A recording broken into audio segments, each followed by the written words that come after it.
तो मैं आपको ना थोड़े से कुछ पुराने सिविलाइजेशंस के बारे में बताता हूँ, है ना। और आपको बेसिकली मेरा आइडिया ये कि मैं आपको ये बता पाऊँ कि इंडो आर्यंस और ग्रीक आर्यंस में क्या अंतर है। किसी को पता है? Any idea? नहीं। अच्छा देखिए, अब इसको मान लीजिए मैं ऐसे ही यहां से एक लाइन ड्रॉ कर देता हूं,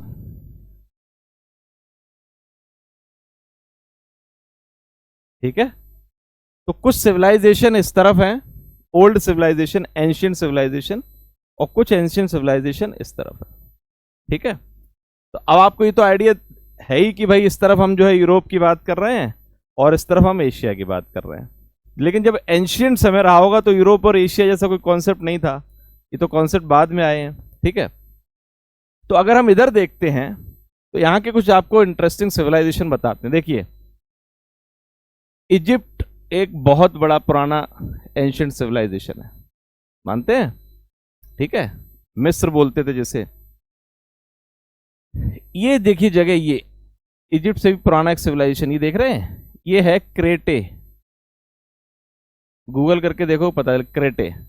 यहां पर एक सिविलाइजेशन था, उसका नाम था नोसोस, ठीक।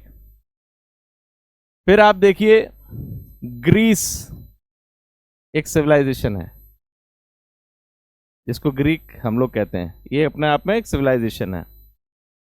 यहां पे जब ग्रीस का सिविलाइजेशन बढ़ रहा था तब यहां पे एक सिविलाइजेशन डेवलप हो रहा था, रोम का साम्राज्य, ठीक है। ये इधर आएंगे तो ये एरिया जो है, ये ब्लैक सी है, ये कैस्पियन सागर है, ये पूरा मेडिटेरियन सी है।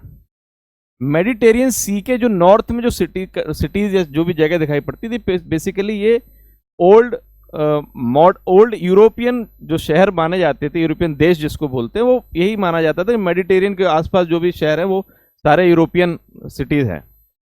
ये जो है इतना एरिया जो है यहाँ ब्लैक सी से नीचे का, ये एरिया जो है एशिया माइनर माना जाता था।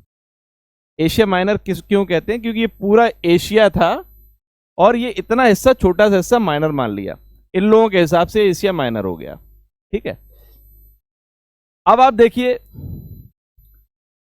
विश्व में अगर आप बड़े बड़े वो देखेंगे सिविलाइजेशंस कि कौन से पुराने सिविलाइजेशंस हैं, तो आप देखेंगे नोसोस था, ये जनरली आप लोग पढ़ते नहीं बट है नोसोस।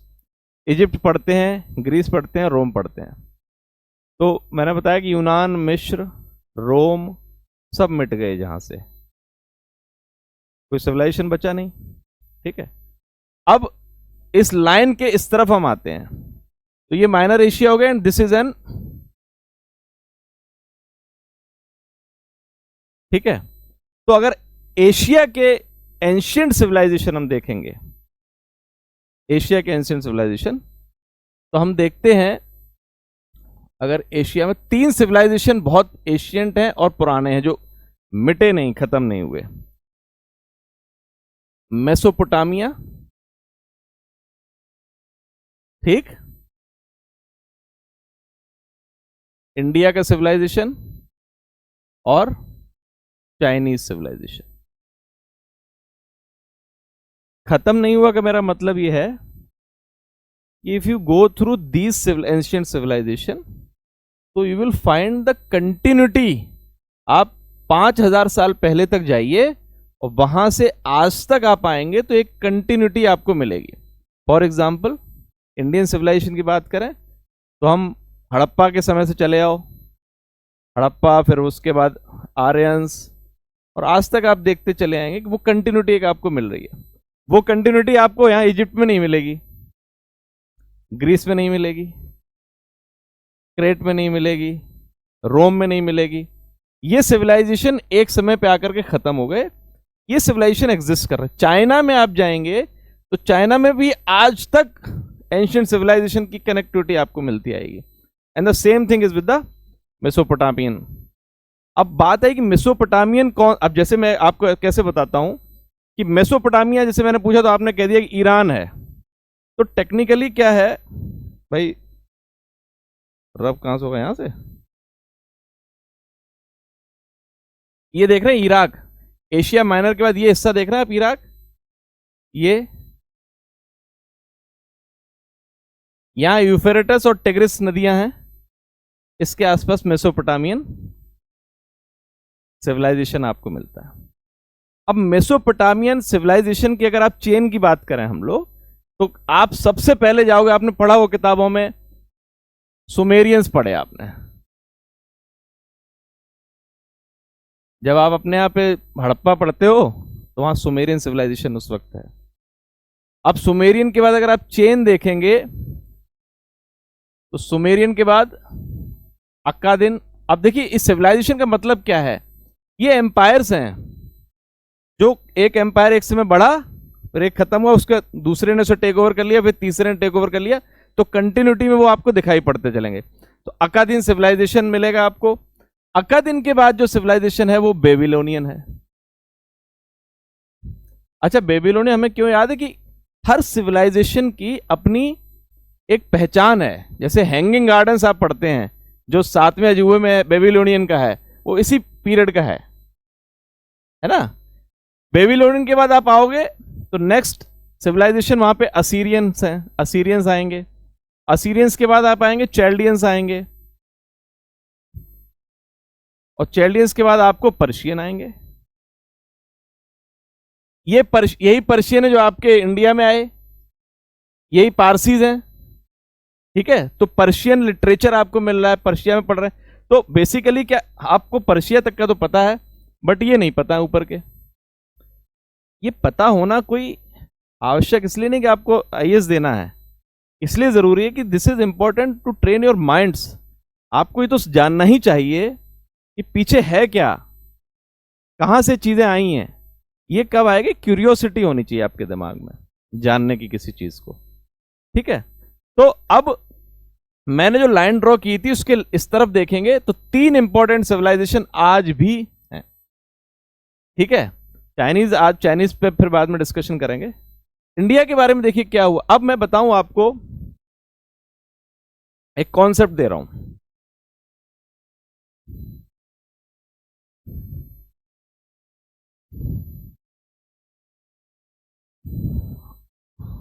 और अभी मजे की बात देखिए, जब ये सिविलाइजेशन आप पढ़ते हैं ना, तो कोई धर्म की बात ही नहीं है, ना ईसा मसीह है, ना मोहम्मद है, ना ज्यूज हैं। हम भी अपनी बात करें तो हम पुराने हैं, ये कह सकते हैं कि भाई ठीक है हम 5000 साल पुराने हैं। तो इधर आप जाओगे, ये कोई 5000 साल पुराने नहीं, ये जो लोग हैं ये ईसा से 1200 साल पुराने ही लोग हैं, सिविलाइजेशन, ठीक है। लेकिन राज किसने किया विश्व पे, यूरोपियंस ने किया। 1000 साल पुराने ही तो हैं, और ये बहुत पुराने सिविलाइजेशंस हैं। तो हमें जानना यही है कि वाई, कैसे, क्या चीज थी इनके अंदर, है ना। तो अब देखिए, अब बात आती है, 2 शब्द हैं, बहुत ध्यान से समझिएगा। एक तो है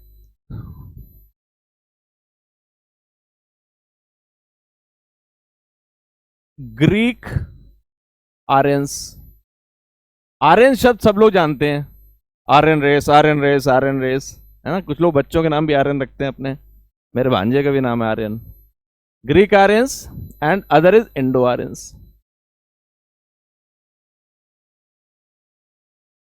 अभी आप लोग हिस्ट्री पढ़ने जाओगे ना, तो आपको इसके बाद ही समझनी चीजें, भारत में आएंगे आप पूरे विश्व के उससे। अब 2 थियरीज हैं। एक थियरी तो ये कहती है कि ये सेंट्रल एशिया का पार्ट है, ठीक है, सेंट्रल एशिया का पार्ट है, जिसमें मेसोपोटामियन सिविलाइजेशन था। आर्यंस जो है वो यहां पे हुए सबसे पहले। थोड़ा सा बड़ा हो गया ये, और छोटा कर देते हैं, ए बना देते हैं आर्यंस, ठीक है। एक थियरी और है आर्यंस की कि वो कहीं यहां ब्लैक सी के पास ऊपर डेन्यूब नदी पे, भाई पहले क्या रहा होगा, बहुत पहले जब आइस एज थी, आइस एज थी तो फिर ग्लेशियर्स बने थे, फिर अचानक गर्मी आई है प्लैनेट पे। जब गर्मी आई है तो ग्लेशियर्स का पानी जब हुआ तो फिर डेंस फॉरेस्ट डेवलप हुए हैं, डेंस फॉरेस्ट। और डेंस फॉरेस्ट में कहीं ये ट्राइब्स सारी रही होंगी और नदी के सारे सारे नीचे आके, एक थियरी ये कहती है कि आर्यंस यहाँ से सेंट्रल यूरोप गए हैं और उसके बाद यहाँ पे भी आए हैं। लेकिन हम एक स्टैंडर्ड थियरी मान लेते हैं, यहाँ से भी आए हैं अगर यहाँ, तो यही मान लेते हैं एक बार, for the point of convenience हम समझ लेते हैं। तो अब क्या हुआ है कि कुछ आर्यंस जो है वो तो इस तरफ मूव किए, वो आपको इंडो आर्यंस कहलाए, ठीक। और कुछ आर्यंस जो है वो यहां मूव किए ग्रीस की तरफ, तो वो कहलाए ग्रीक आर्यंस, ठीक। दोनों में डिफरेंस क्या है कि जब ये आर्यन इंडो आर्यन इंडिया की तरफ आ रहे हैं तो यहां पे इनको ऑलरेडी एक एग्जिस्टिंग सिविलाइजेशन मिल रहा है, वो है द्रविडियन सिविलाइजेशन। द्रविडियन इनसे भी पुराना है, साउथ इंडिया का जो सिविलाइजेशन है that is older than this. Indo Aryan और द्रविडियन आर्यन ने एक दूसरे को इन्फ्लुएंस किया, इंडो आर्यन और द्रविडियन ने एक दूसरे को दिया और एक दूसरे से लिया और एसिमिलेट कर गए, एंड दे लिव्ड टुगेदर, एक साथ रहे वो। ऑन द कॉन्ट्ररी, ये जो आर्यन इधर पहुंचे, ये किसी के साथ एसिमिलेट नहीं किया। इन्होंने क्या किया, सबसे पहले तो ये नोसस का सिविलाइजेशन था, इन्हीं ने खत्म किया। इजिप्ट का सिविलाइजेशन इन्हीं ने खत्म किया। यहां पे एक फिलिस्तीन और था, मैं बताना भूल गया था आपको, पैलेस्टाइन एक एरिया है, इस एरिया में यहां पर ज्यूस ट्राइब हुआ करती थी। और ओल्ड टेस्टामेंट जो बाइबल का है उसमें 3 राजाओं के नाम है, king sol, king David and king Solomon, ठीक है। तो ज्यूज वहीं से निकले हुए हैं, इसकी स्टोरी बाद में डिस्कस करेंगे। तो ये जो ग्रीक आए, इन्होंने क्या किया, इन्होंने एक दूसरे को इन्फ्लुएंस तो किया, बट उसके साथ साथ they have destroyed other civilisation. ये डिस्ट्रॉय या तो कर नहीं पाए या फिर ये असिमिलेट कर गए। तो अपने यहां तो जो इंडो आर्यंस आए, इन्होंने क्या किया, वेदास दिए, उपनिषद दिए, रामायण दी, महाभारत दी, एपिक्स दिए, इन्हीं ने तो दिए। इस बार मेंस में क्वेश्चन भी था, वेदास के ऊपर क्वेश्चन था, वेद और रिलीजन्स के ऊपर क्वेश्चन था, उसके इंपैक्ट के वर्तमान सोसाइटी पे, यहीं पे यूपीएससी में क्वेश्चन मेंस में इन लोगों ने यहां पे, और इनके साथ एसिमिलेट कर गए। ये लोग जो उधर गए, इन्होंने क्या किया, सबको डिस्ट्रॉय करते चले गए। यहां पे एक कार्थेज सिविलाइजेशन था वो, और यहां पर ग्रीस के इस एरिया में छोटे छोटे सिटी स्टेट्स डेवलप किए। ध्यान दीजिएगा, सिटी स्टेट्स, ठीक है। आपको इस तरफ सिटी स्टेट, यहां छोटे छोटे किंगडम्स मिलेंगे, और इस तरफ जब जाएंगे एशिया माइनर के तो आपको बड़े बड़े किंगडम्स दिखाई पड़ते हैं। तो अगर इसको छोड़ते हैं थोड़ी देर के लिए, इस पे बात करते हैं सिटी स्टेट्स पे। सिटी स्टेट्स क्या थे, जैसे हम ग्रीस का एग्जाम्पल लें तो कैसे सिटी स्टेट्स थे।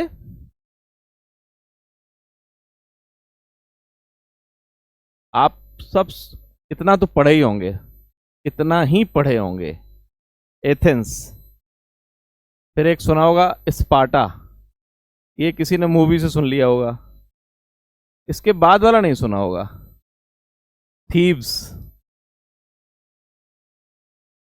और नहीं सुना होगा एक कोरिनिथ, एफेसस, ये सारे सिटी स्टेट्स हैं, एर्गोन एंड सो ऑन।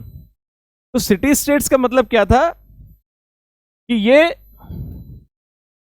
छोटे छोटे सिटी स्टेट्स, इनमें 3 बातें कॉमन थी। उनकी लैंग्वेज कॉमन थी क्योंकि सब ग्रीक आर्यंस थे, उनका कल्चर कॉमन था, और उनका रिलीजन कॉमन था। अब ये 1000 बीसी की बात कर रहे हैं, ये तो और पुराने थे जो मैंने सेंट्रल एशियन के बताए। 1000 BC, common religion, common culture and common language, but independent city states. Independent city state का मतलब कि मान लीजिए ये एथेंस है और सिटी स्टेट और रिपब्लिक यही है, रिपब्लिक्स थे यहां पे। तो रिपब्लिक का मतलब हो गया कि जहां पे राजा नहीं है वो रिपब्लिक है। तो सपोज ये एथेंस एक सिटी है छोटी सी, और यहां पे मान लीजिए 1000 लोग रह रहे हैं, ठीक है। तो 1000 लोग क्या कर रहे होंगे, कुछ तो खेती कर रहे होंगे बाहर फील्ड्स पे, और बीच में एक शहर होगा जहां पे कुछ लोग इस व्यवस्था को चला रहे होंगे। तो सिटी स्टेट्स की जब हिस्ट्री पढ़ते हैं तो बताते हैं कि 1000 में से मान लीजिए आधी महिलाएं होंगी, कुछ बच्चे होंगे, तो और कुछ आम नागरिक हैं। मतलब महिलाओं को वोटिंग राइट नहीं है, बच्चों को नहीं है, आम नागरिकों को वोटिंग राइट नहीं है। कुछ जो थोड़े से संभ्रांत और रिच लोग हैं, they have the voting rights and they are considered to be a citizens. वो सिटीजन्स गिने चुने जो लोग हैं वो इसको सिटी को चला रहे हैं, वो यहां की व्यवस्था देख रहे हैं सारे। No one is king but republic है, मिलकर के लोग इसे चला रहे हैं।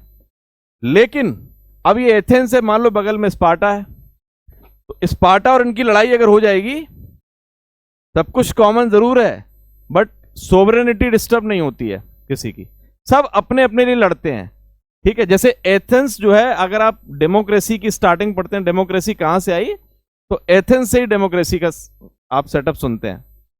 स्पार्टा में आप देखेंगे मिलिट्री एक्सपर्टीज रहती है, ठीक है।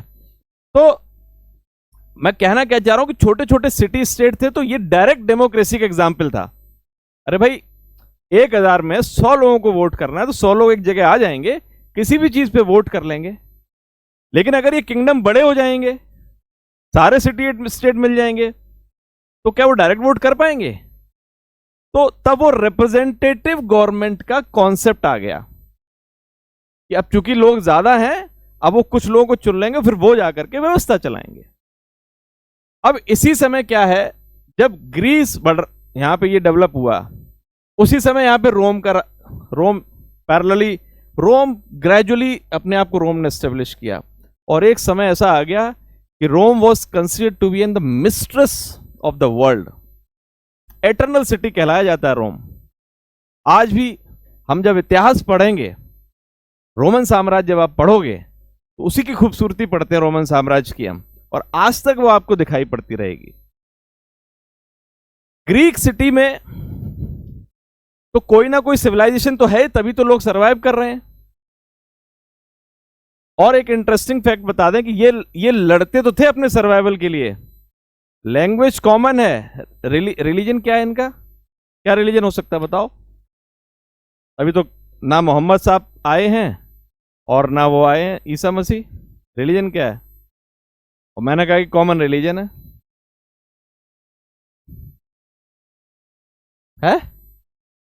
क्या? ईसा? खुल के बोलिए, बताइए। अरे ह्यूमंस तो है ही रिलीजन, गांधी की बात कर दी आपने, सबसे बड़ा रिलीजन ह्यूमैनिटी है। देवता थे ज्यूस। ज्यूस तो उसी ग्रीस के समय के थे। ज्यूस तो मतलब ये पैलेस्तीन में थे ना, ट्राइब थी, वो देवता कहां थे? ज्यू एक ट्राइब थी। हाँ, वो तो ओल्ड ओल्ड जो टेस्टामेंट है बाइबल का, उसमें उन्हें देवता ही दिखाया जाता है ना। जब भी आपको कोई धर्म ना मिले तो आप कह दिए नेचर वॉज द रिलीजन, ठीक है। इसको थोड़ा सा मैं मॉडिफाई कर देता हूं कि नेचर तो था ही, beauty, they praise the beauty, tall, smart, देखने में एकदम ह्यूज पर्सनालिटीज जो होते थे। आप देखिए ग्रीक गॉडेस, ग्रीक ब्यूटी, ये जो टर्म आए कहां से आए हैं? तो दे प्रे द ब्यूटी। तो आप अगर ग्रीक में देखेंगे तो ओल्ड स्टैट्यूट अभी भी बहुत बड़े बड़े ह्यूज बनी है, लोगों की तस्वीरें बना रखी हैं। तो वो सुंदरता के पुजारी थे। अब सुंदरता के पुजारी से तात्पर्य यह है कि इसका मतलब कि वो एथलीट होंगे, इसका मतलब वो खेलते होंगे। तो हां, ग्रीक सिटी स्टेट में बहुत अच्छा एग्जाम्पल जो आज आपके ओलंपिक्स गेम चलते हैं वो क्या है? ओलंपिया एक गांव है इन्हीं सिटी स्टेट्स में, आप गूगल करोगे आपको मिलेगा ओलंपिया। तो अब ये क्या है कि सारे ग्रीक सिटी स्टेट के लोग एक जगह आ गए, टूर्नामेंट कराते हैं हम लोग, एक जगह आ गए और वहां उन्होंने खेल कूद, जो मजबूत थे लोग वो जीत गए वहां के। तो ओलंपिया में ये सिस्टम शुरू हुआ, तो ओलंपियन गेम्स जो कॉन्सेप्ट लिया वहीं से लिया गया। ऐसे ही जब आप आगे आओगे, चाइना में आओगे, चाइनीज सिविलाइजेशन जब आप आओगे तो देखोगे बुद्ध से पहले कौन भगवान था, है ना, मंगोलों का कौन भगवान था, तो आपको ऐसे पता ही नहीं चलेगा। तो वो उनका एक धर्म था शमाइज्म, वो नीले आसमान की आराधना करते थे, आसमान की तरफ देखते थे और उसी से बात करते थे, ब्लू ब्लू स्काई, शमाइज्म बोलते थे उसको। फिर ये धीरे धीरे धीरे धीरे ये सारी चीजें कनेक्टेड हैं। इसी एरिया में जब आप आएंगे तो यहीं पे आपको ज्यूज के भगवान भी मिल रहे हैं, यहीं पे क्राइस्ट भी मिलेंगे, यहीं पे पैगंबर साहब भी मिलेंगे, और वो कॉन्फ्लिक्ट आज अब्राहमिक जो रिलीजन्स का कॉन्फ्लिक्ट है वो आज भी चलता आ रहा है, हमें दिखाई पड़ रहा है। तो ये मैंने ग्रीक सिटी का आपको कॉन्सेप्ट बताया, ठीक है, और इधर मैंने आपको ये इंडो आर्यन का सिस्टम बताया। अब इंडो आर्यन समझ लीजिए कि अगर द्रविडियन तो पहले से थे यहाँ पे, ठीक है, आप साउथ इंडिया के इतिहास कम पढ़ते हैं हम लोग खाली उनकी राजाओं की क्रोनोलॉजी पढ़ लेते हैं, तो इसलिए ज़्यादा पता नहीं चलता। सदर्न इंडिया का जो हिस्ट्री है that is very rich history, ठीक है। तो लैंग्वेज, भाई जब वेद लिखे गए तो संस्कृत में ही लिखे गए ना। लैंग्वेज एक बहुत इंपॉर्टेंट माध्यम है कम्युनिकेट करने का और असिमिलेट करने का, ठीक है। तो इंडो आर्यन ने जब वेद लिखे तो वो संस्कृत लैंग्वेज थी। तो संस्कृत, अब लैंग्वेज पे अगर हम बात करें इस तरफ की, तो दो लैंग्वेज है यहां पे। हम्म।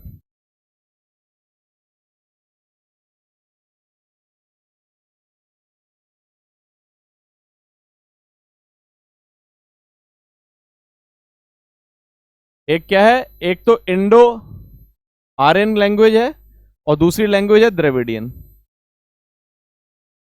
ठीक है। इंडो आर्यन लैंग्वेज क्या है, संस्कृत,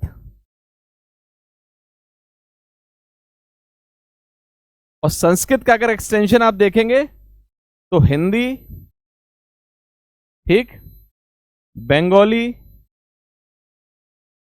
उड़िया, मराठी, ये संस्कृत का एक्सटेंशन है। और एक लैंग्वेज हिंदी से थोड़ी सी डिविएट लैंग्वेज है, वो है उर्दू, ठीक है। उर्दू और हिंदी को कॉमनली कह देते हैं हिंदुस्तानी लैंग्वेज, यही तो कॉन्सेप्ट लैंग्वेज का है, ठीक है। और आप द्रविड़ में जाएंगे अगर आप, तो आंध्रा देश में आपको क्या है, तेलुगु, ठीक है। मद्रास के नॉर्दर्न में आंध्रा पड़ेगा तो तेलुगु वहां पे चलती थी। नीचे आएंगे तो तमिल है। बॉम्बे के साउथ में आएंगे तो कन्नड़ एक है, कर्नाटका है तो कन्नड़ लैंग्वेज वहां हो गई। मालाबार कोस्ट पे आप आएंगे तो मलयालम है, ठीक है। और कौन सी है वहां पे, तेलुगु, मेन तेलुगु हो गई, तमिल हो गई, मलयालम हो गई, कन्नड़ हो गई।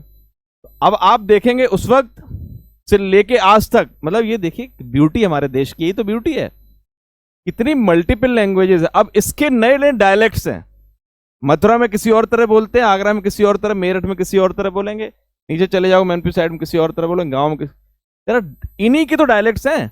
नॉर्दर्न इंडिया में आप आओगे तो संस्कृत से लैंग्वेज निकली है ये, और इन सबके डिफरेंट डिफरेंट डायलेक्ट्स हैं।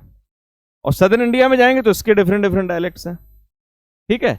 और यही ब्यूटी है कि सिविलाइजेशन खत्म, अगर आर्यन रेस इतनी स्ट्रांग होती और बार्बरस होती तो द्रविडियन को खत्म कर देती, लेकिन द्रविड़ में नहीं जा पाए कभी, वो नीचे साउथ में नहीं जा पाए, औरंगजेब वगैरह चले गए बाद में आकर के, ये लोग नहीं जा पाए।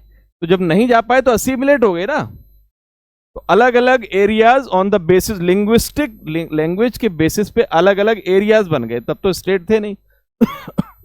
ब्रिटिशर्स ने बाद में जब सेटलमेंट किया तो लैंग्वेज के बेस पे ही किया।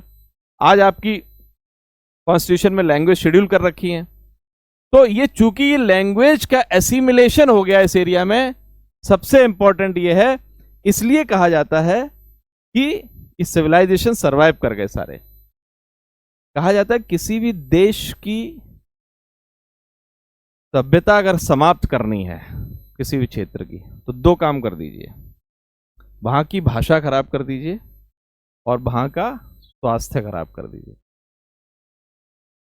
ठीक है, तो भाषा का तो कोशिश की गई, अंग्रेजी हमारे यहाँ आई, और एक समय ऐसा आया कि जितने भी सोशल रिफॉर्मर्स थे, जितने बड़े, वो सब अंग्रेजी करते थे, अंग्रेजी में बात कर रहे हैं, अंग्रेजी लिख रहे हैं, इतना सीख कर आ गए, इन्फ्लुएंस हो गए।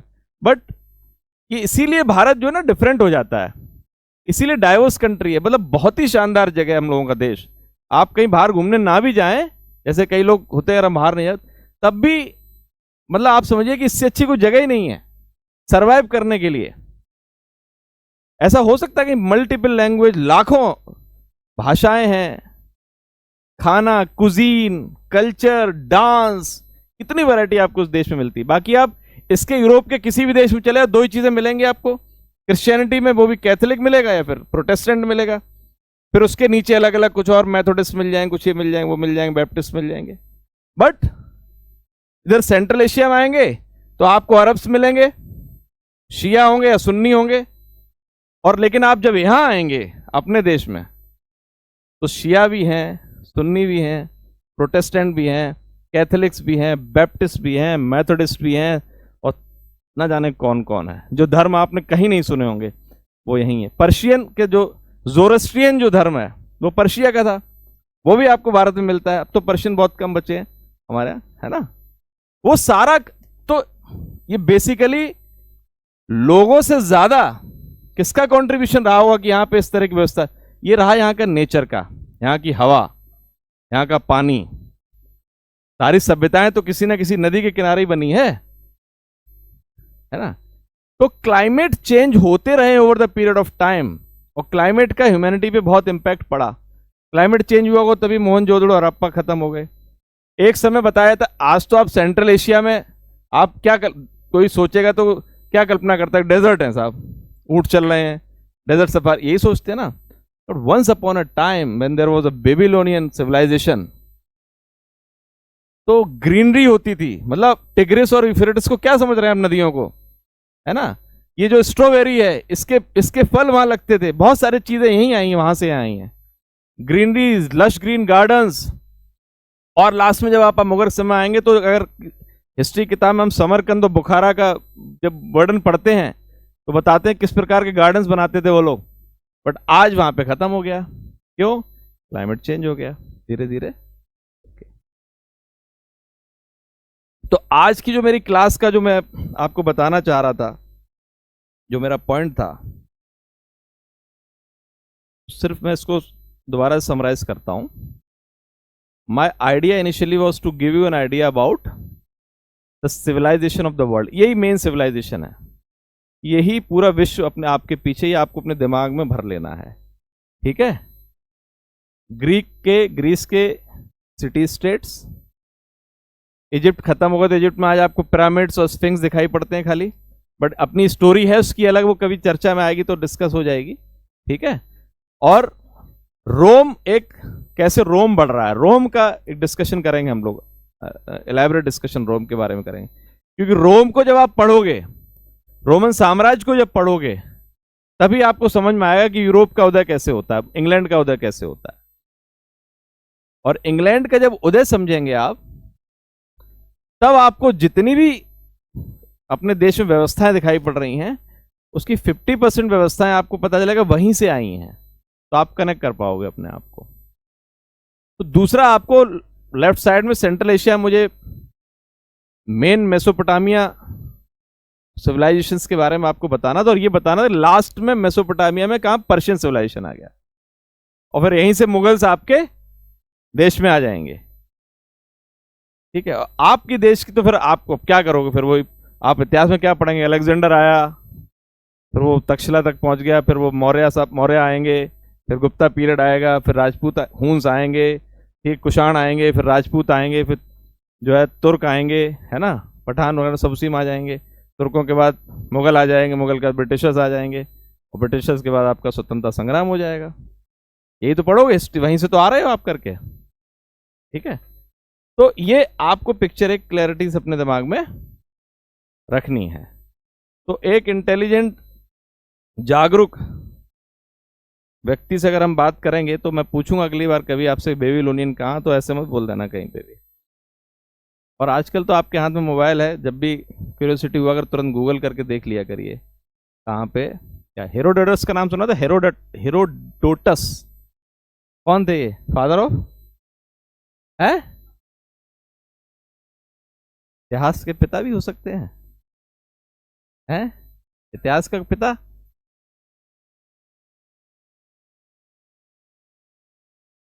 हिस्ट्री ने ग्रीक हिस्ट्री का किया था। ग्रीक के बारे में आप जो भी लिखते हैं ना, ग्रीस हिस्ट्री जो है ना, सिटी स्टेट, उसका सबका बटन वही उन्हीं की उसमें हिस्ट्री में मिलता है आपको। तो he is the father of Grecian history, Grecian history, ठीक है। तो भाई पुराने समय से हिस्ट्री लिखता कोई चला आएगा तो फादर बोल देते हैं उनको, ठीक है। इंडियन हिस्ट्री नहीं, ग्रीक हिस्ट्री लिखी उन्होंने, उसी में वर्णन मिलता है इन सारी चीज़ों का, आपको दिखाई पड़ता है। अपने यहाँ भी बहुत सारी चीज़ें लिखी गई हैं, राजतरंगिणी लिखी गई, कलहण ने लिखी राजतरंगिणी, कश्मीर की हिस्ट्री लिखी हुई है। तो आपको भी अपने अभी जब आप अपनी तरफ आओगे तो आपको will find at the time that the Indian history and the Indian civilisation is the best and the richest civilisation in the world. थोड़ा बहुत कंपैरिजन आप चाइना से कर सकते हैं, कि चाइना भी बहुत पुराना सिविलाइजेशन है,